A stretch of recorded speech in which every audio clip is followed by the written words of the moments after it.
My name is Celia, and my company is called Celia's of Charleston. Hi, I'm Jane Jerian at the Sweetery. I'm Ryan Jerian, work here at the Sweetery in Anderson, South Carolina. I'm Alex Behrens. And I'm Gabby Behrens. And our company is Jiminy Co.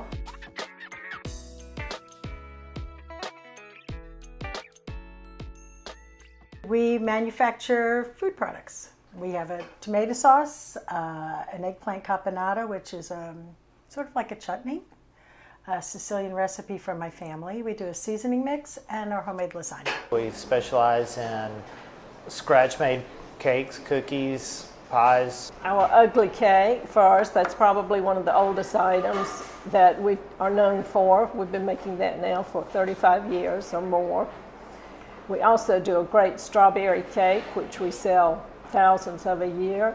And one of our products that we proudly put on the shelves of some stores is our wine sticks. What we do is sell high-protein products using cricket flour. We bake cookies, such as chocolate chirp cookies, and we also do granola and sauteed crickets, of course.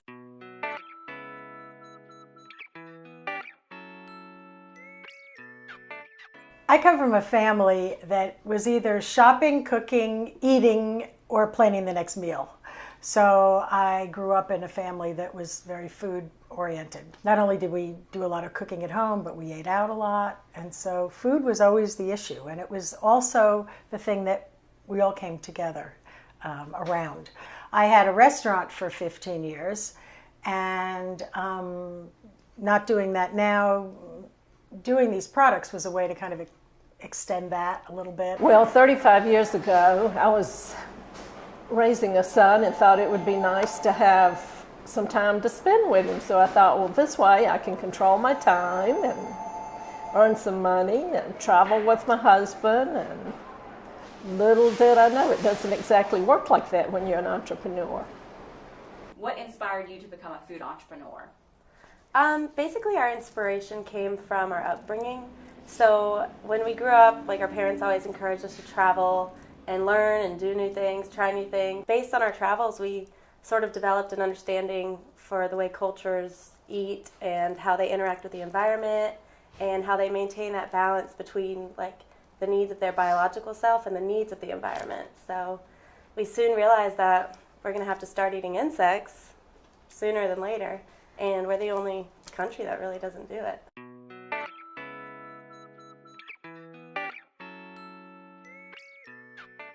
You need your family, you need a personal support, you need technical support, which you get from Clemson Department of Agriculture, and you need professional support, people who have done this before, so that you can get advice. Also, there's some great organizations. The South Carolina Specialty Food Organization is one of them, which I've gained so much information from. The Specialty Food Association, which used to be the Fancy Food Association, it's a national group, and they're wonderful. The Retail Bakers of America, they're available to me. Pick out several mentors in your town and ask them questions. People are more than willing to help you, so don't be shy. People love to give advice, and you can figure out which to take and which not to take. Definitely people who are in the business already, so people who, sell products that are already packaged, any type of, university that offers certain aspects or help like that, and just feedback from the market, so your everyday consumer. They're very helpful, and they'll give you definitely advice. We've gotten a lot of advice as far as how to bake it, what it tastes like, what we should do, what we shouldn't do, and all that. So every little thing helps.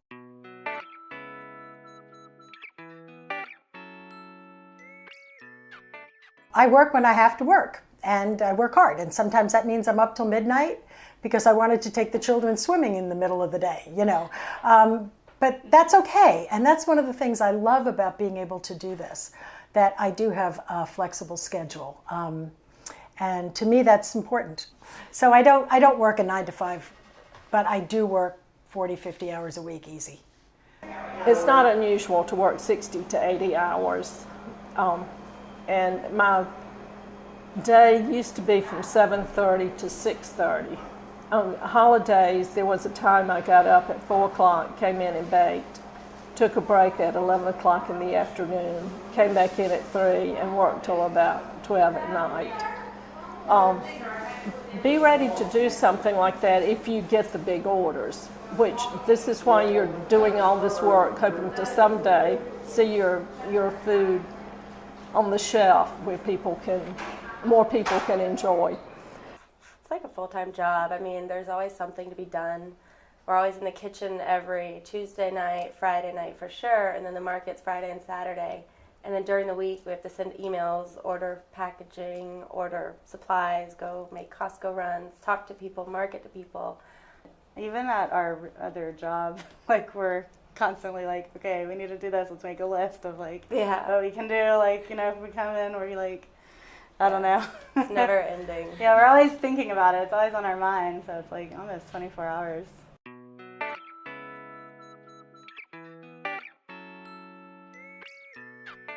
Probably the most challenging thing of all is dealing with the regulations. People don't realize how much trouble is taken so that what comes to our table is safe. And sometimes from our end, it gets a little bit hectic and a little difficult, but it's necessary. But that is something that I did not expect to be quite as challenging as it was. What is most challenging about this work? Probably just jumping into something new, learning a completely new business. Sometimes, not in a negative way, but working with family. I have to separate the family and the business part. The most challenging is overcoming the ick factor. So there's already that like preconception that people have. It's insects, it's gross, you know, you kill them, raid, whatever. But eating them is not a thought that somebody first thinks when they think insects. So overcoming that factor and introducing it to people and just getting them to try it firsthand. Like, that's why we mill it into a powder, mix it with flour, and bake cookies with it, because that's a little more palatable and easier for them and to introduce people to it.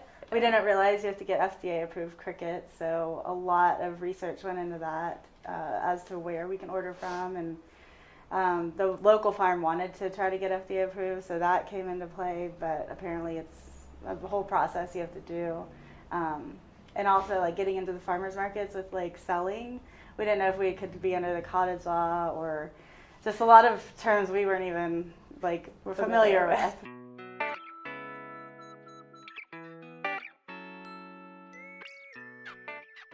The most rewarding thing that happens is when I'm in a store doing demos and having people taste my product, and you have some cute little child who comes up and puts a little pasta in his mouth with the tomato sauce and gets this big smile on his face and says, "Mommy, I really like this."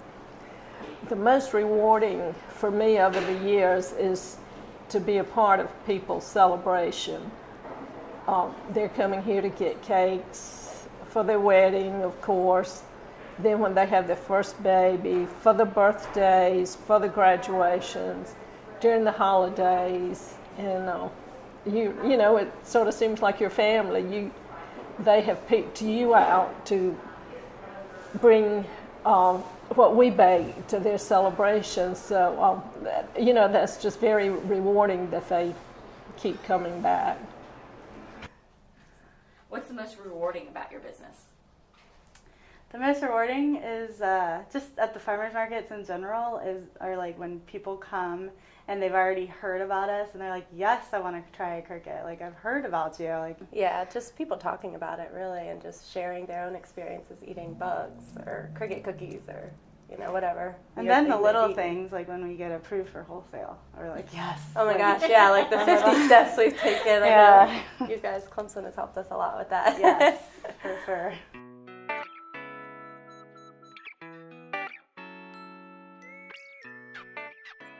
The most critical thing as far as the success of any food business is your product. How good is your product? You have to be proud of your product. You have to make something with your hands. You've got to make it the best you can make it. You've got to use the best ingredients you can use. And for me, that's what's important. Having quality ingredients, having a supportive family, having wonderful customers, and enjoying people. Educating is definitely the most critical for our business. In order to get somebody to eat something that they don't know or they've never tried, you really have to tell them why it's good for you, why it's sustainable, how it tastes, and then go into the eat a cricket part. So That's the whole reason behind it, is the cricket protein is a sustainability part in the future, and what's happening now and what's going to happen in the future.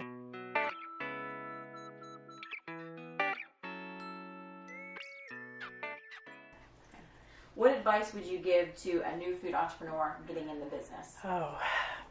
So many times people have contacted me about, I have a product, I think I want to do this, and sometimes I want to say, no, you don't. But on the other hand, because it has been rewarding for me, you want to be able to help people to do this, to accomplish what they want to accomplish. I think the first thing is they've got to have a product that they really, really believe in. I think that's the most important. The other thing is, I think, do your homework. I mean, I didn't realize, I kind of fell into doing this, and when I did, I didn't realize how much the regulations had changed since I had done it before many years ago when I had the restaurant. So that was kind of an eye-opener. So definitely call Department of Agriculture, call Clemson, get your regs in order, and then take a look at it again and say, is this something I really want to commit to? Because you have to be persistent. I would say be passionate about what you do, because without it, if you don't have the passion, it's going to show in whatever you do. And people are going to know that you're not behind it 100%. Be very committed to what you're doing. Be able to not pay yourself that first 2, 3, maybe 5 years. And I think your family has to be on board too. talk to as many people as you can, especially people who are in the same industry. Don't be afraid to get out there and ask questions, and use resources that are available for you, such as like SCORE really helped us in the beginning, and we just took several classes and did our research.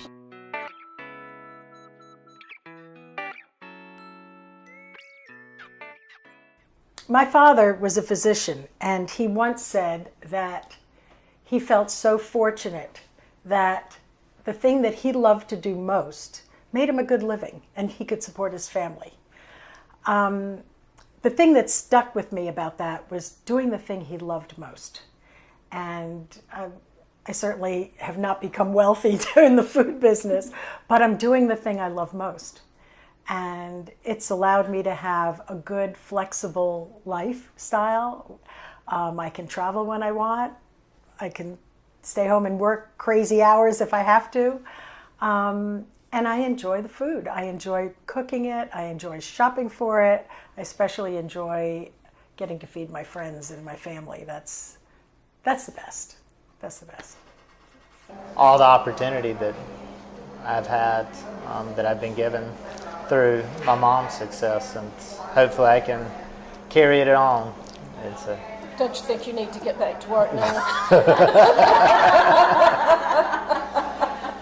I wish we knew how long of a process this takes. So with food in general, there's so many steps that you have to go, and getting it approved and making sure you're using the right products and making sure you're handling it well, and serve safe classes and all of that. And then with crickets on top of that, it's like a whole nother ballpark as far as introducing it, getting people to understand what you're cooking, what you're baking, how you're baking it. So just the process really, and how long it takes to get approved, and how long certain things take in general to just do it. Like, we thought we could sell wholesale like that, and that's not the case at all.